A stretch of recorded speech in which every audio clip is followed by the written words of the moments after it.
Presented by McDonald's of Glasgow, it's time for the Brown Sports Bag from the heart of the Barrens, a weekly local sports machine on ESPN Radio 1230. Alongside John Butler, here's your host, James Brown.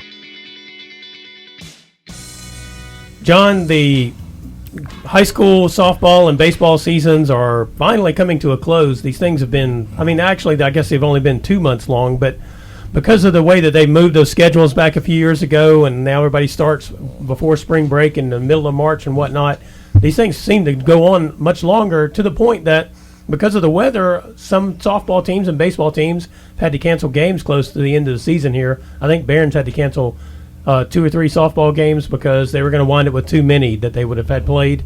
But anyway, this is the last week of the regular season, and the 15th District baseball and softball tournaments begin next week at Allen County, Scottsville. And the baseball tournament should be interesting. I think the softball tournament is all but, you got to play the games, but Barron County Trojanettes have clearly been the best team in the softball district this year. Yes, and they will be the prohibitive favorite to win the district or to get out of the district. But as you said, any sport you can't take, you still have to play the game, and in particular baseball and softball, you're always subjected to a hot pitcher. Yeah, and so you have to be ready to play regardless of what your record is and so forth. Yeah. Now the softball tournament begins Tuesday, May 21st at Allen County, and the Barron County's graduation is on Monday night. That's right. And so the softball tournament will be Barron County versus Glasgow at 5:30 on Tuesday. And then the Allen County versus Monroe County at 7:15 on Tuesday. The championship game will be 6 p.m. Wednesday. We will carry some of that action on this station. I know we'll have the Barron County games. I'm not sure how full of that schedule we're going to run. Yeah, I'm pretty sure that the baseball game is going to be covered on Tuesday. Yeah. And if Barron wins the softball game against Glasgow, it depends on if they win. Obviously, they'll cover that one on Wednesday. Yeah. And so back to the baseball tournament real quick, and then we'll break down some of the softball tournament. The first game of the baseball tournament is Monday, May 20th, and that's Allen County Scottsville versus Monroe at 6 p.m. And then Tuesday, as you mentioned, it'll be Glasgow versus Barron at 6 p.m. And then Wednesday will be the baseball championship game. Both championship games will be at 6 p.m., so there'll be a conflict for coverage on air, but possibly. Yeah, and if you go, you can watch them both at the same time because the fields are directly right next to each other. Yeah, you can stand on that little hill kind of thing and watch the softball and the baseball That's from correct. above. So let's get back to the softball tournament. We mentioned that Barron is the prohibitive favorite in this. They beat Glasgow twice during the regular season, handily both times. And I think Barron pitching has come along in a way that maybe Darryl Murphy didn't fully expect. And for Glasgow, maybe their pitching hasn't come along as well as Stephen Murphy had hoped. Yeah, and let's give a little update on with Glasgow. They're 8-18. The positive with Glasgow, they've won 4 out of their last 5 this past week. They beat Adair last. I think the Adair County game may have been last Saturday or whatever. They swept them in a doubleheader. They beat Russell County, which is a good win. Russell County gave Barron one of their 3 losses. Yep. Not to beat Russell County, actually 7-1. Beat Cumberland, which is not a surprise. Cumberland struggled, and their only loss was to a good Greenwood team. So, you give them credit. It looks like they are playing better. And going into this last week of the season, Barron is right now at 26-3. They only got 2 games in last week, and they're not going to get many more this week because they're at the upper limit of their schedule. They've been very fortunate in terms of avoiding rainouts. So they have 29 games going into this week, and they defeated Allen County for the second time this year. Run ruled them 12-2, and they defeated Metcalfe County, I think 5-1. They have their senior night tonight against I believe it's Metcalfe County at home. Okay. You mentioned Glasgow winning those games last week. To that end, Glasgow had been snake bit. They had lost like 4 out of 6 games or 5 out of 7 by 1 run. That's right. So they've been kind of bumping around with a chance to have a better record than they have. They could be, like at the 500 mark. Well, I'd be leery if I was Barron, and there's no question Barron's had a better year and it's got more firepower overall than Glasgow. But I would be I would be a little bit leery of that because, you always factor in anytime you're playing, Barron and Glasgow are playing, that adds a little bit of extra probably nerves to it. It's first round of the district, but it's also your rival, and you don't want to be eliminated by your rival anyway. So Barron will have to be sharp, and they're relying on a freshman pitcher is going to have to step up to the plate and be her first time in that type of atmosphere. I think she can handle it? Yeah, I mean, she's pitched big games all year, but until you go through it, you never really know. The Barron Glasgow, I think the assumption is that Barron will win that game, but sometimes when teams have nothing to lose, and in particular teams that have nothing to lose, they're playing better and playing well, it gives them a legitimate shot. And in the second game that day, Allen County, Scottsville, and Monroe County, Allen County swept Monroe during the regular season. And Monroe, though, with Pickerel on the mound, they can be a dangerous team. They can. If you look at the records, Allen is 10-20 and Monroe is 17-11. Now, I think it's fair to say that Allen has played a better schedule than Monroe. But this is, not knocking Allen County Scottsville. This is the weakest Allen County fast pitch softball team they've probably had in the history of their school. Yeah. And I'm not for sure if I'm right on that. I probably should have done some research on it. But I think Allen has been in the regional tournament every year of their existence in softball, fast pitch softball. I don't remember. I think the first year that they had fast pitch, they didn't make it. I think it was Glasgow and Barron that actually made it. All right. Well, that would be 24 out of the 25 years then. Yeah. So Monroe will have an opportunity to knock them off. Now it's at Allen, and Allen County, they have a lot of pride in their program, so I know they'll be ready to play, and plus they beat them twice anyway. But it's probably as good a shot as Monroe has had for a long, long time since they've been in this district. Yeah. Now, when Monroe was in the district with Metcalf, they got to the regional tournament. But since they've been in this district, it has they've not had a lot of luck. They've been the fourth wheel on a three-wheel car, basically. In a very good district. Yeah, and mentioning that Allen beat Monroe twice, they beat them 10-0 the first time and 9-5 the second one. Yeah. And I think Monroe may have actually been up in the second game early, and then Allen kind of wouldn't surprise me either way. It wouldn't. I'm just been around it long enough where I still think Allen is probably a better softball team. Yeah. But it wouldn't surprise me to see Monroe knock them off this year, especially after the year Allen has had. Yeah, Allen fits into that category of you will believe that they are not as good whenever they lose the game. That's right. And when it's over with, you're like, okay, well, Allen was definitely not as good this year. Regardless of what your eyes have told you beforehand, you still have to see it again. Yeah, because sometimes a program, just the name on it, it seems like that they overcome those down years and that kind of stuff. Yeah, and it seems like it gives them an extra run or two. Yeah, it does. Now, on the baseball side, Allen finished off with the best record in the district. We said this last Monday. All right, anybody could win it. And then we went out there, and all Allen had to do to guarantee that they had the number one seed was beat Barron, and then they destroyed. Lost. Yeah, Barron 16-7. Yeah, Barron killed them. Barron's not really hit the ball like that very much all year, and they hit it really well. Barron defeated Allen last week 16-7, and I don't think Barron has put up 16 runs in their previous 5 games combined. Yeah. Yeah, and now because they've been a scrappy team in the last couple of weeks, losing some close games, winning some close games. But yeah, that was a shocking score. Not that Barron won the game, but the score was pretty shocking. Then you turn around, and so that opens the door for Glasgow. All they have to do is beat Monroe, and then they end up losing that game. Got swept by Monroe. Yeah, got swept this year by Monroe. Gave up, I think, 23 runs in the 2 games combined against Monroe. The second game against Monroe, they lost 11-9. Yeah. So 24 runs in the 2 games, and scored 21. That's crazy. It is. So then that just solidified the situation. It doesn't, as we talked about last week, the more than likely outcome was that Barron and Glasgow were going to wind up playing in that 2-3 slot anyway, and that's exactly what happened. And so that leaves Allen and Monroe playing on Monday night in the first game of the district tournament. Allen is first place in the district, and we mentioned this a little bit last week. They're first in the district with a 4-2 district record, and they're 9-15 total. Yeah. It's very interesting. Monroe's 12-10. Yeah. Now, on the upside for Allen County, out of that record is after they lost that game to Barron, they turned around and beat Metcalf 5-2 and beat South Warren 8-5. So, I mean, it's just hard to know about these teams in this district this year. The only thing I know about this district is that Glasgow can hit. Yeah. And Barron's got good pitching. Yeah.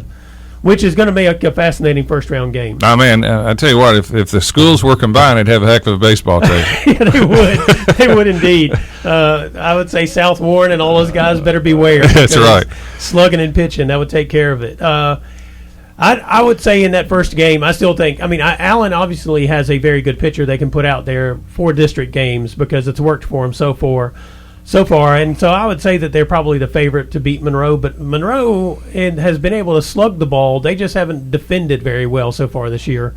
So that makes, again, for an interesting matchup, I think. But I just think Allen's probably the more consistent team, or at least maybe, I don't know. I don't know if they're more consistent. They're 9-15. How about more consistent in district? Yeah, in district. In district's fair.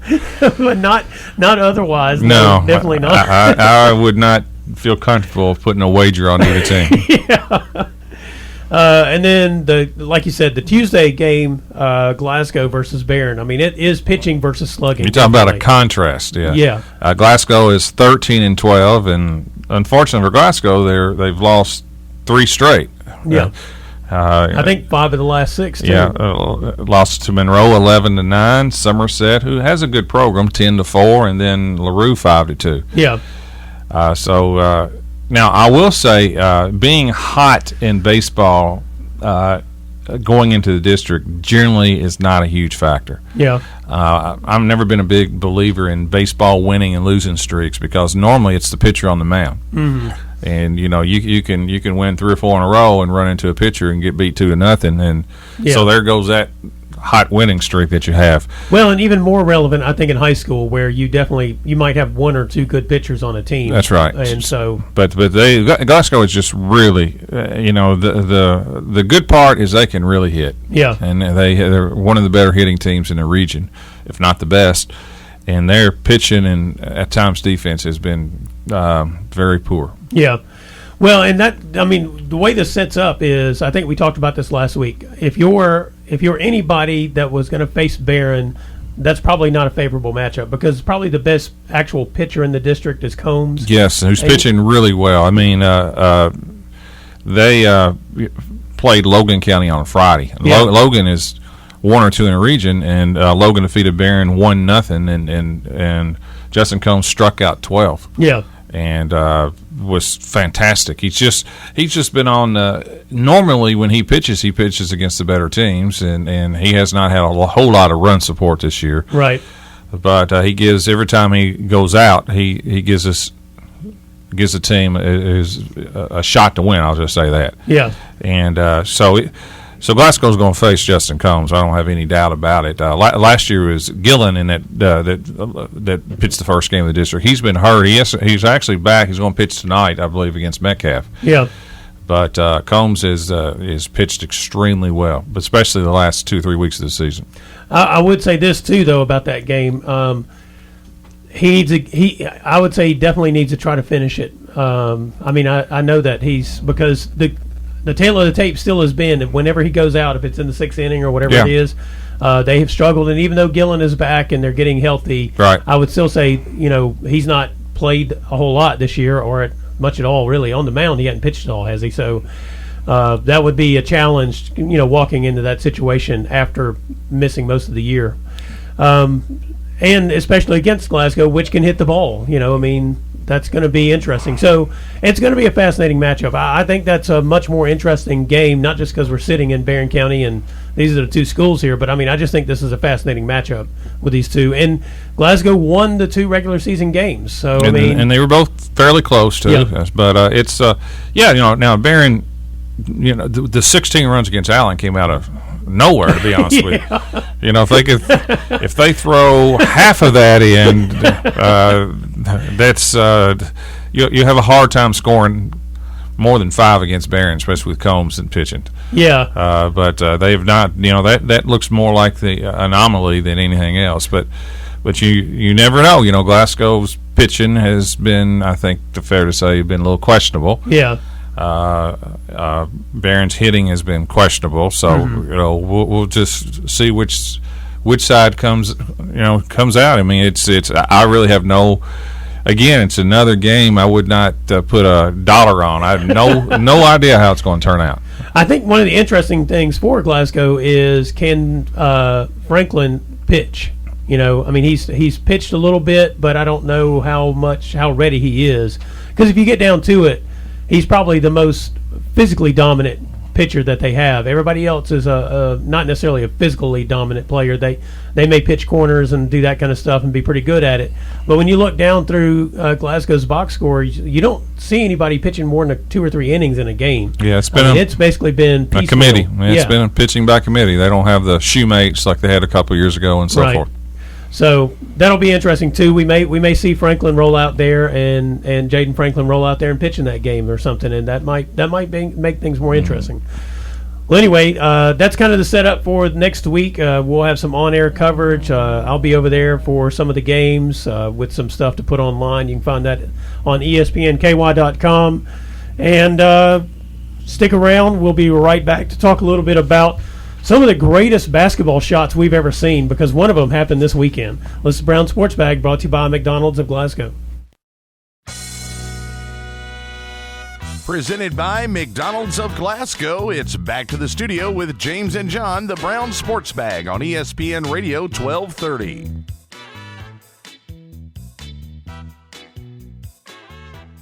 John, I saw one of the most incredible basketball shots, and it wasn't even the shot itself, although it was incredible. It was the finish. That was the most incredible thing I've ever seen. And that was in the Game 7 with the Toronto Raptors and the Philadelphia 76ers, and Kawhi Leonard shoots a fadeaway from the corner two that hit the rim. And, I mean, you could hear the sound of it. It sounded like just a brick falling on the rim. But he must have had some incredible English on that ball, because it hit the rim, and then it hit the rim, and then it hit the rim, and then it kind of settled on the rim, and then it rolled in. And they won the Raptors won Game 7 92-90. And I think one of the things, there were two things about the shot that was not just the finish of the shot, but the shot itself that were incredible to me. One is when he gets the ball out from the inbounds play, sideline inbounds, he's got Ben Simmons on him, who is 6'10". Now Kawhi Leonard is listed at 6'7". So Simmons is on him at 6'10". He gets by him. Joel Embiid, who's 7'1", switches off on him and tries to block the shot. And he managed to get it off over Embiid's fingers.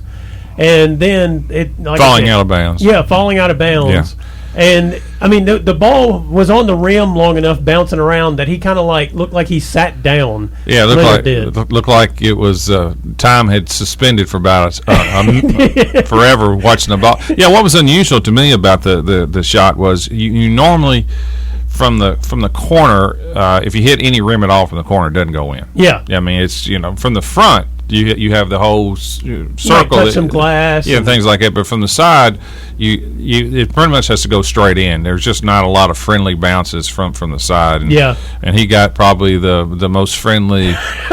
He got 3 bounces actually that you'll ever see from the side. Yeah. I mean that part was. It's not weird that he made the game-winning shot. I mean, he's a clutch player, right? And there's pressure. But there's not as much pressure as you think when it's tied to. It's almost like a free will shot, to be perfectly honest with you. If it goes in, great. If it doesn't go in, we keep playing. Right. And he had 39 points. But I will say, and I think he's a top 3 player in the league because he plays both ends. Yeah.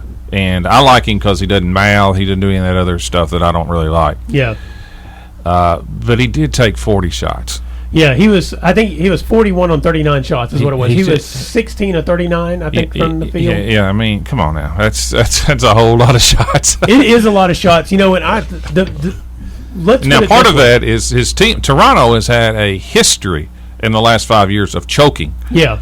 Yeah, they certainly have. And one of the things they needed desperately is somebody who was willing to make shots and to take shots. And the last quarter, I think I'm right, he took 90% of the shots in the second. He scored 15 of the points in the fourth quarter, and he was, I don't remember, he was right around 50%. And he's not a selfish player. No. And he's not a selfish player, but I think he sensed that his teammates weren't really willing to shoot, weren't up to it, didn't want it, and it almost forced him to be a little bit out of character, because that's a little out of character for him taking that many shots. Now, if you told me Kobe shot that many times, sure, that's who he is. Yeah. And some of the other, James Harden, he'll shoot 40 times if he has to.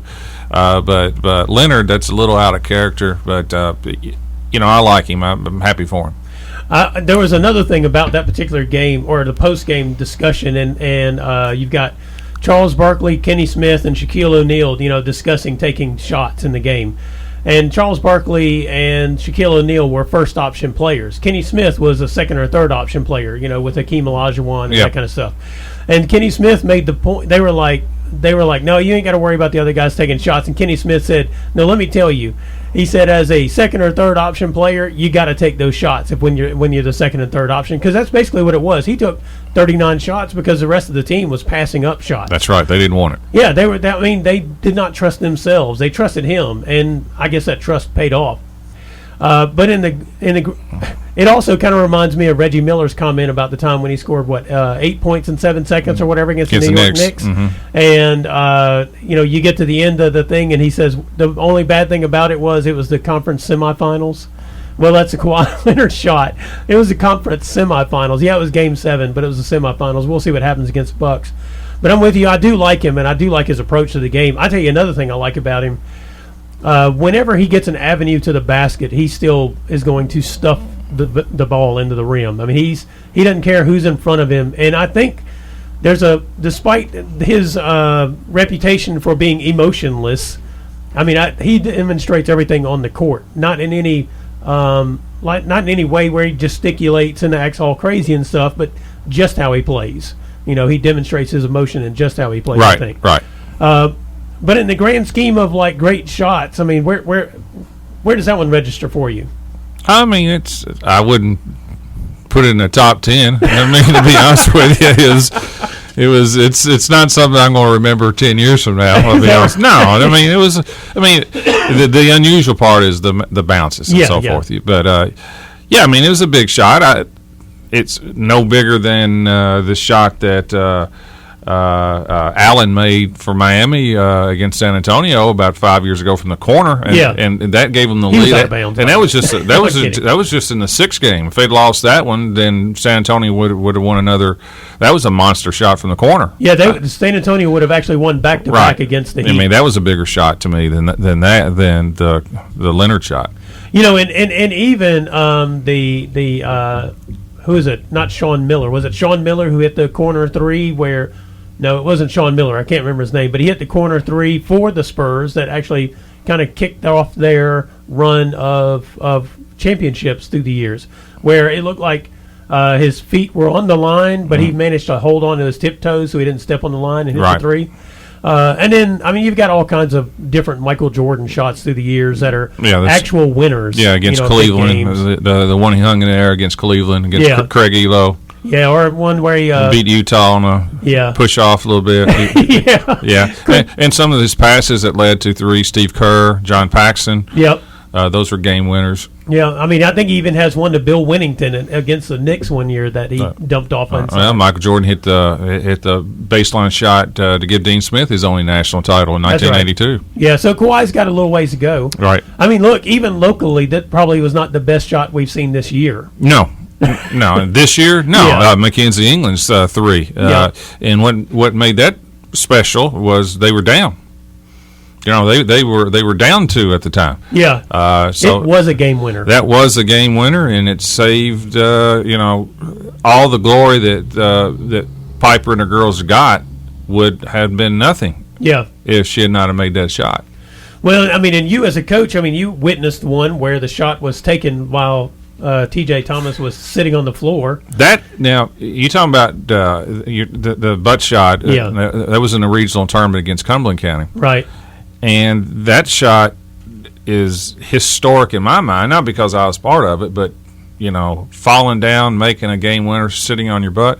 I mean, just go to YouTube, and it's got, I think, close to 1 million hits on that one. Right. It really does. And this was before YouTube and social media really kicked off. Yeah. It's 2007. It was just beginning to, all that stuff was just beginning, but nothing like now.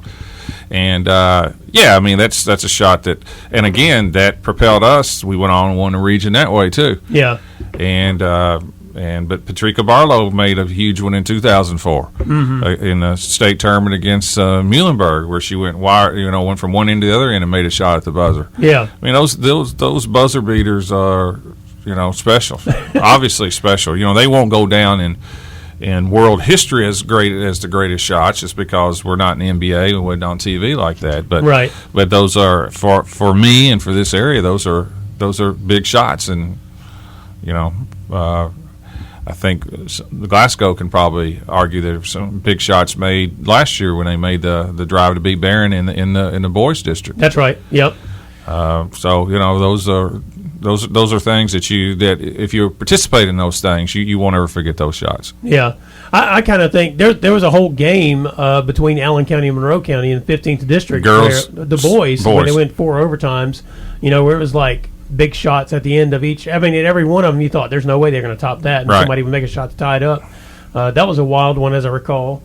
And I think though what's interesting sometimes about big shots is we talk about what happens is a player's reputation is cemented not just by making the shot, but by the willingness to take it. Mm-hmm. We were just talking about this. You can tell that whole Raptors team, and they better get it together, otherwise the Bucks are probably going to sweep them, I think. I agree. Well, I don't think they're going to sweep them because of Kawhi Leonard, but their other players are going to have to play better. Yeah, because the Bucks have a team of role players willing thus far to take those shots. Yeah, well, they got better shooters. Yeah, there's that too. But you look at players who are willing to take the shots and then make the shots, and it does cement a reputation for them that lives on forever. I mean, sometimes it's not even accurate. You know what I mean? I mean, we mentioned Michael Jordan's big shots because we can remember them, but he took plenty of shots in his career that did not go in, but because he was willing to take them. Well, I think a more accurate version is Kobe Bryant. Yeah, that's right. He was like 3 for 20-something game winners. Yeah, but he is known as a big shot maker because he made a few big ones, but he missed a ton too. Right. Or sometimes you have a role player like Robert Horry, who is absolutely a big shot taker and maker. Yes. I mean, he's also, if you think back to Robert Horry, whenever he was playing for the Rockets and they played the Orlando Magic in the championship game, and he backhand blocked Nick Anderson's shot that basically saved that series for them. They went on to sweep them. And then, I mean, he blocked that shot. Then Nick Anderson, this is after Nick Anderson, I think, had missed the free throws, and they still had the Magic still had a chance to win that first game. And so, I mean, you look through the history of the NBA, some players make plays on the defensive end. Yeah. I mean, it's that's a good point. Robert Horry is one of the most clutch basketball players that's ever played a game. Yeah. And he was a lot of fun to team. And he was clearly a role player. Yep. But he made big plays. Yeah, he goes back to what Kenny Smith said. I mean, the role players have moments too. They do. And sometimes those are the ones who are most critical, I think. I mean, because if you look at Steve Kerr, John Paxson. Yeah, or you just look at Kenny Smith, Robert Kenny Horry. Smith. And if we bring this back around to Barron County, you look at Mackenzie England. Mackenzie England. Prior to that 3-point shot, I would say that she was basically a role player for the Trojanettes. Yes. And the moment came. 5 points a game. Yeah, the moment came, and she was there, and she hit it. So she cemented herself in the lore of Trojanettes basketball, even though a lot of people probably didn't. They were like, Mackenzie's taking that shot? That's right. So it can change a lot of things. You got to be ready when your moment comes. That's right. You got to be willing and capable of making those shots. Yep. Well, this is Brown Sports Bag, brought to you by McDonald's of Glasgow. We're going to come back and talk a little Reds baseball. Presented by McDonald's of Glasgow, it's back to the studio with James and John, the Brown Sports Bag on ESPN Radio 1230. John, the Cincinnati Reds are kind of like the tough luck Major League Baseball team of the year. They have a losing record. They are 18-23. They've lost 13 games by one run. We're 2 months into the season. We're a quarter of the way, I guess, into the season is what we are. They are 3-11 in their division in the Central and 4-12 in day games. First of all, they should say no more day games, I think. That's a weird stat. It is it not? Mm-hmm. I mean, because that means outside of the day games, they are 14-11 in night games. I mean, it is. I mean, did they just like party till hard up on the Rhine up there? I don't know. You know, they started off the year exactly like they started off last year. You know, just awful. Yeah. And this year, not quite as bad. I mean, last year they were done by end of April. I mean, they dug themselves in such a hole. And yeah, they've won like 4 games or something last year. Yeah, this year not quite as bad. And you know, they're lucky to be 18-23. You know, it's a tough team to read. You know, I've got friends who are big Reds fans, and are they better than they were last year? I think they are. What's remarkable about the Reds is they are number 2 in all Major League Baseball in earned run average. Yeah. Their earned run average is, I think, 3.36. Right. And they have been horrible the last 3 years. Their pitching has been, especially starting pitching, has been just atrocious. You know, over 5 ERA, and now they're number 1 in the National League, number 2 overall. Tampa Bay is the only one that has a better ERA, and you know, this Luis Castillo leads the league, I believe, in ERA. He's under 2. He's already thrown a couple of shutouts and so forth, and so their pitching is so much better than they could imagine. Their hitting, which has been their strength, has been awful. Mm-hmm. They are, I think, number 30 out of 30. Yeah, they are. Yeah, they're hitting like 210 or 209 or something, which is in that park in particular. Yeah, it's just atrocious. I mean, they traded for the outfielder for the Dodgers, Yasiel Puig, and he's hitting like 210. Joey Votto, who's the highest paid player on their team, is hitting like 212, something like that. So they really struggle to hit the ball. Now their third baseman is good, Suarez. He has like 14 home runs. He's playing well.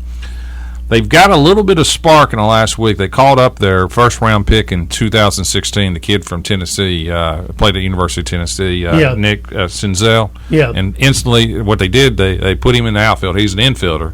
They put him in center field.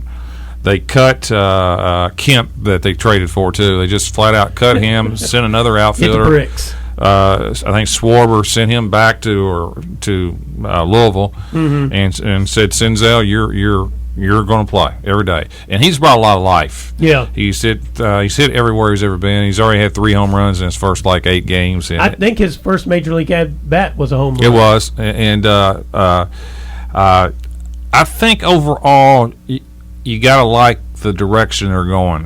You know, their good second baseman has been out so far, has not played. That's Scooter Gwinnett. You know, he's the one that hit the 4 home runs a couple years ago. Right. They re-signed him to a pretty good contract. He's been out with a groin injury. He won't be back to probably the All-Star break. So it looks like they're starting to play better. I know they're more interesting now than they've been, to be perfectly honest with you. And you just have to think with that lineup they'll start to hit. The guys with the Red Legs radio report, well, Jason Harbison had a thing on Twitter where he pointed out, and I don't remember which year he was citing, but he pointed out a Reds team where only one player out of the whole team hit less than 200. And so, I mean, as what you're talking about here with their hitting woes on this team, where even their best hitters, supposed to be their best hitters, are not. I mean, they're not major league quality hitting averages right now for them. I mean, it's amazing, really, and it can't.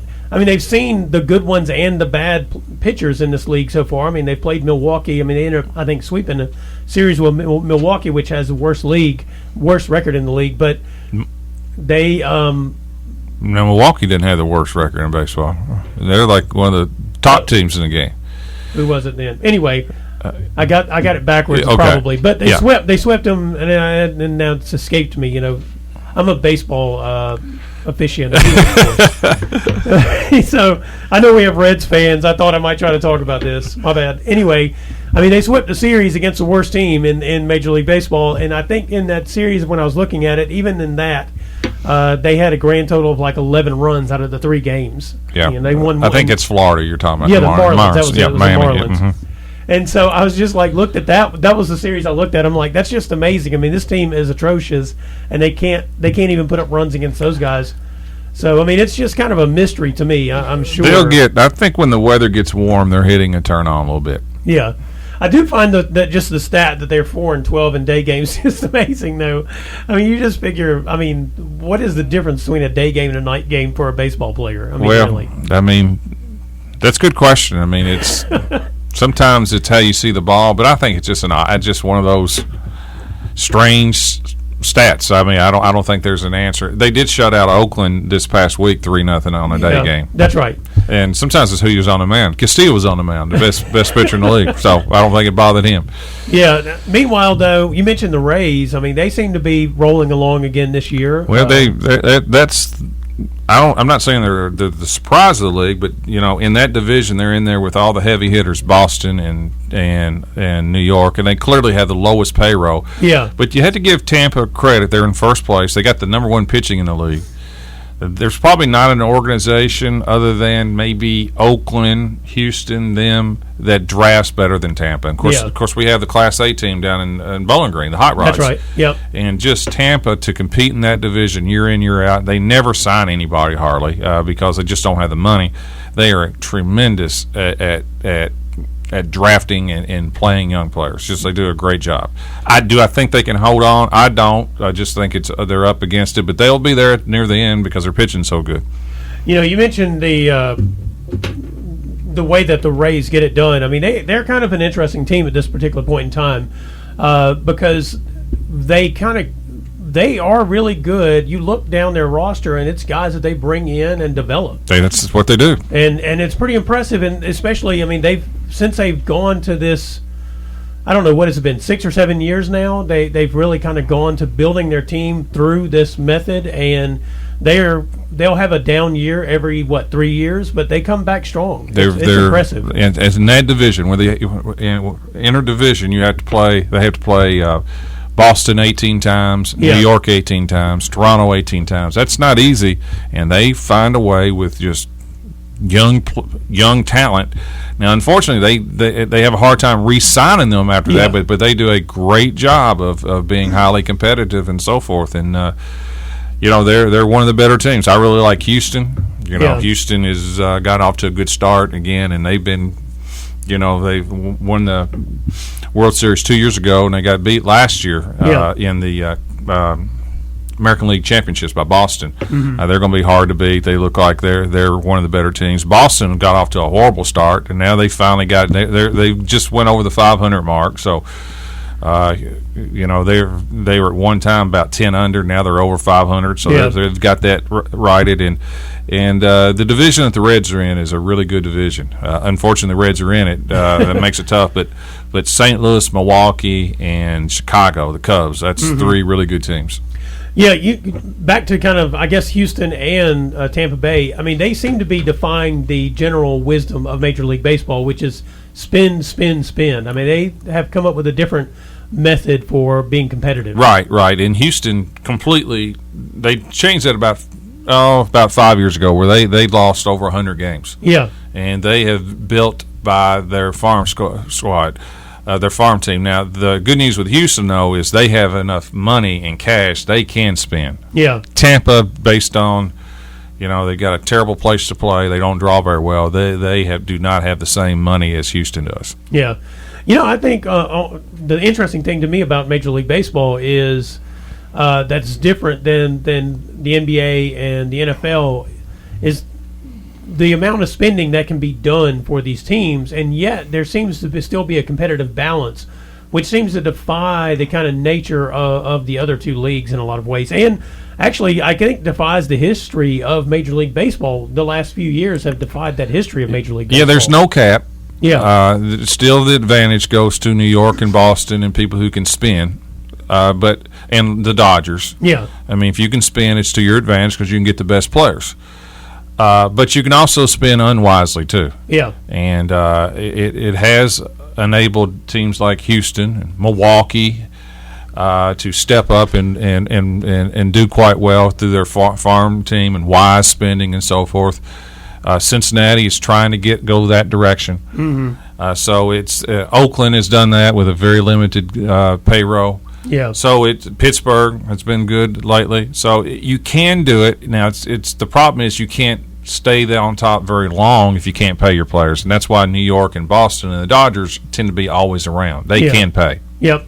Well, this is Brown Sports Bag brought to you by McDonald's of Glasgow. We're going to come back and talk a little bit about college basketball coaches who are defecting maybe to the NBA. Presented by McDonald's of Glasgow, it's back to the studio with James and John, the Brown Sports Bag on ESPN Radio 1230. Well, John Beilein left Michigan to take the Cleveland Cavaliers job, and as we were off air, you mentioned it's kind of late for him to be doing that switch, with recruits coming in for Michigan and all that kind of stuff. And some people would draw, all the conspiracy theorists in the world would draw some sort of relationship between the federal trial that ended last week and a couple of convictions, or 3 convictions maybe, related to the men's college basketball scandal. I don't know if that has anything to do with it. The irony is, Beilein spent 5 years at 3 different universities before he went to Michigan, and he spent 12 years there. So he'd been there a while. Yeah, he has no history of any NCAA violations and so forth. Great coach. I think he's one of the top coaches going.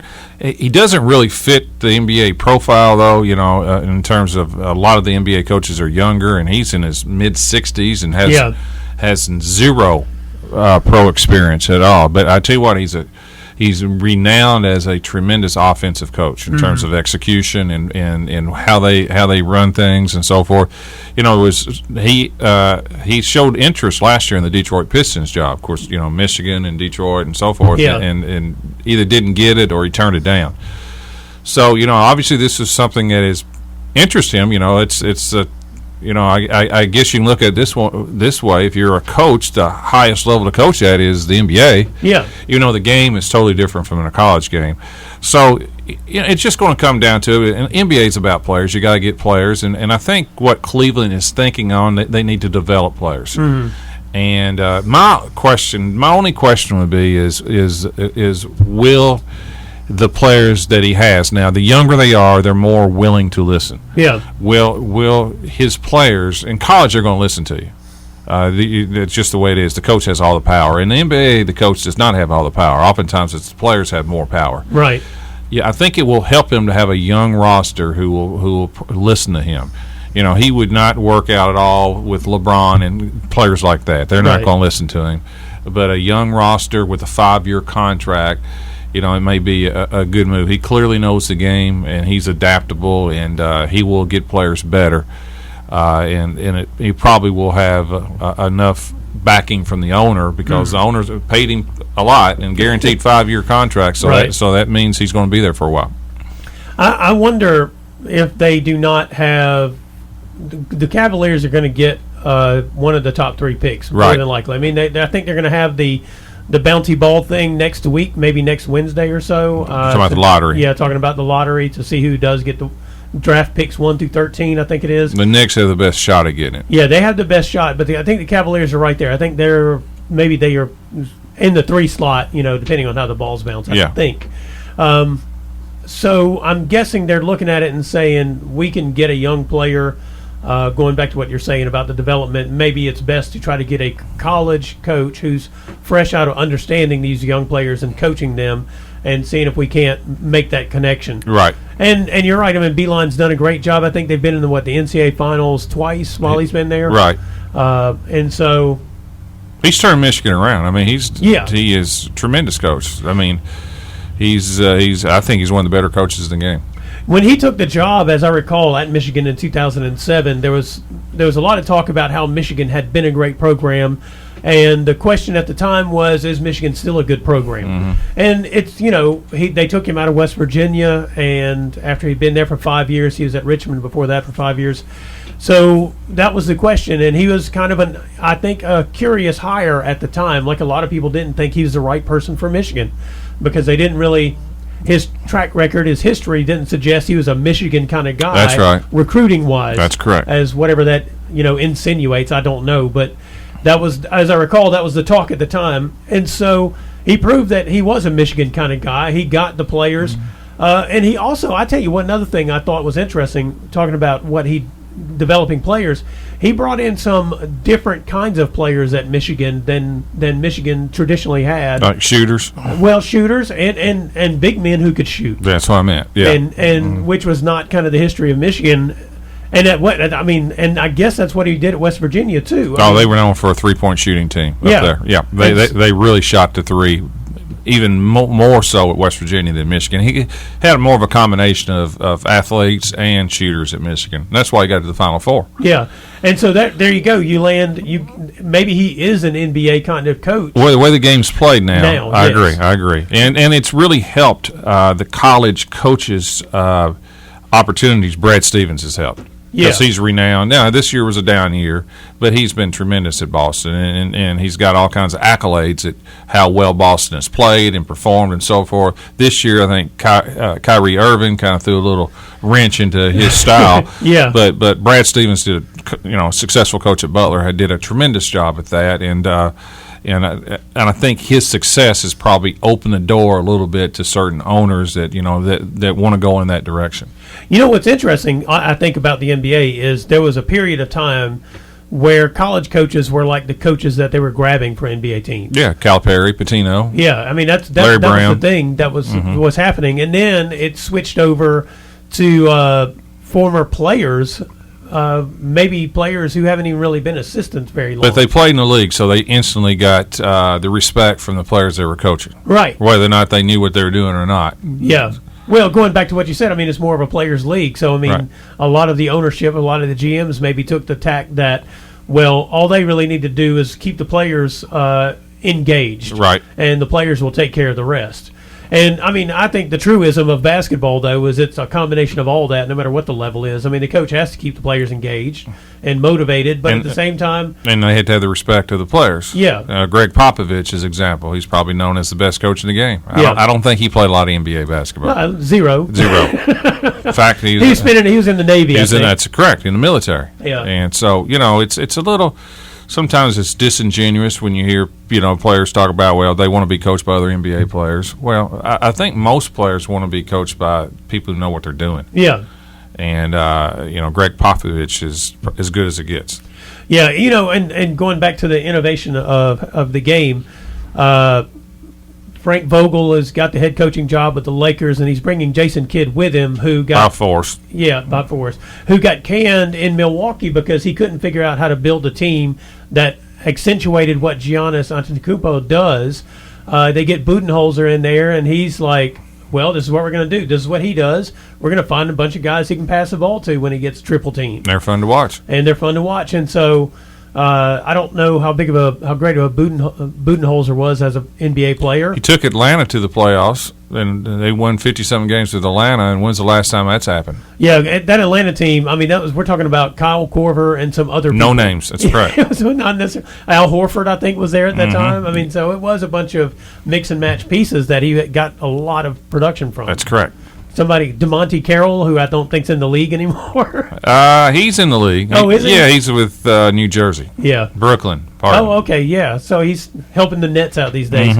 But meanwhile, back to this Lakers and Frank Vogel thing and getting Jason Kidd.